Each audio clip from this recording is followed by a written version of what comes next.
I want to get into this because, as I said, of all of the groups that I've seen when talking about melanated people in particular, because I do a lot of research on issues that happen in the melanated community, and of all of the people, it's always been that it was someone of the same color who looks like them that led them down that wrong path. All right. My whole purpose of this is to understand that when you are spiritually connected, nobody can lead you down that kind of path. And the deal is that we as a people, period, I wouldn't say we as a people, but people, period, who like to stay in a victim state, you're not going to find yourself coming up out of that until you are willing to be accountable and stop talking about, oh, the white man did, because this society has us blaming this group of people, so-called white people, blaming them for everything when that's not the case. We, as a group of people, we cause our own demise in so many different ways, and a lot of that has to do with the words that you're speaking out of your mouth and the people who you call yourself following blindly. All right, so we're understanding, again, going back to the term racist. That term, anything dealing with "ist" on it, it means love or passion or something that's done.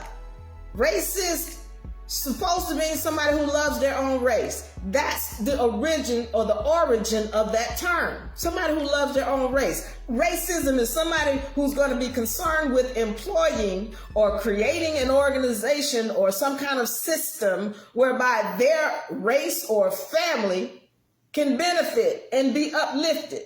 That's different from oppression, where you are purposely trying to hurt somebody. That's different from prejudice, where you are prejudging someone based on whatever particular issue you have. Now, I want to say this because going back to these these people in the WNBA who want to act like, oh, well, they don't, they're trying to hate on us because of our sex or because of our skin color. Again, these are people who are not accountable. They're not being accountable when they say these things and trying to act like somebody's coming at them because of that, when they are the main ones doing what they claim is done to them to somebody else. We saw them. We heard you. We heard you talking about, oh, because she doesn't tan well. We heard you talking about privilege. We heard you. So what you did was done in the light, and then it came back to you in the light. Many times over, and you want to play the victim role when you're not being accountable. And so that's where we are. All right. Do I have any comments? Because my whole thing on this session is that we be accountable so that we can walk in this dimension and create the third dimension that we care to see. You can't do it when you're in a victim state, because as the law said, this is why we go over the universal laws in our classes so much. And I'm trying to find my universal law chart right here. There are no victims. Law of compensation and law of correspondence, rather.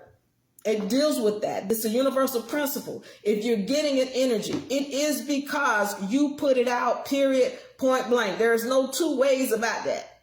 So what we want to learn how to do as sovereigns, not sovereign citizens, but as sovereigns, is to recognize the conspiracy, not the theory.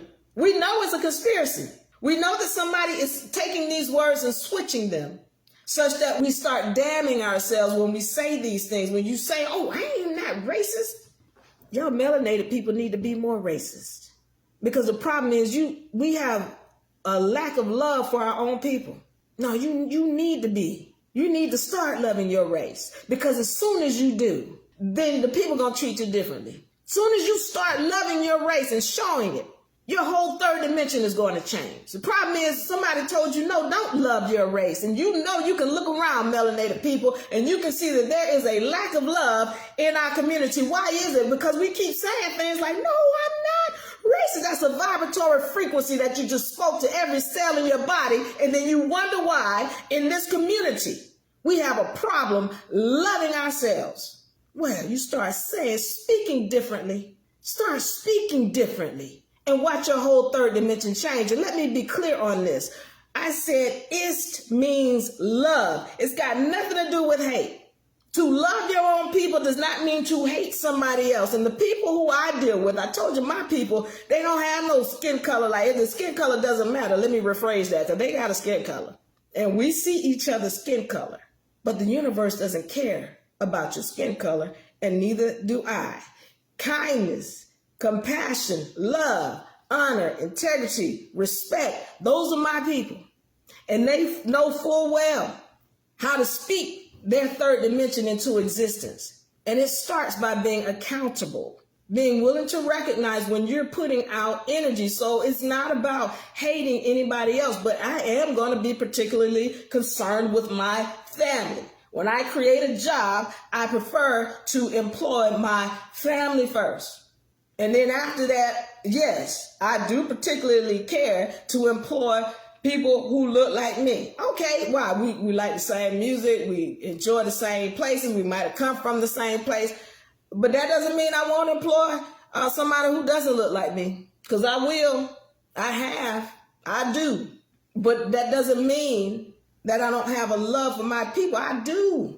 But we need to understand what racism really means. And when we keep using these words and we keep denying other words, that we're damning ourselves. When you're using the term black, remember what it means. It means dead. It means you don't get to own anything. It means you have no standing. You're an imbecile. You're ignorant.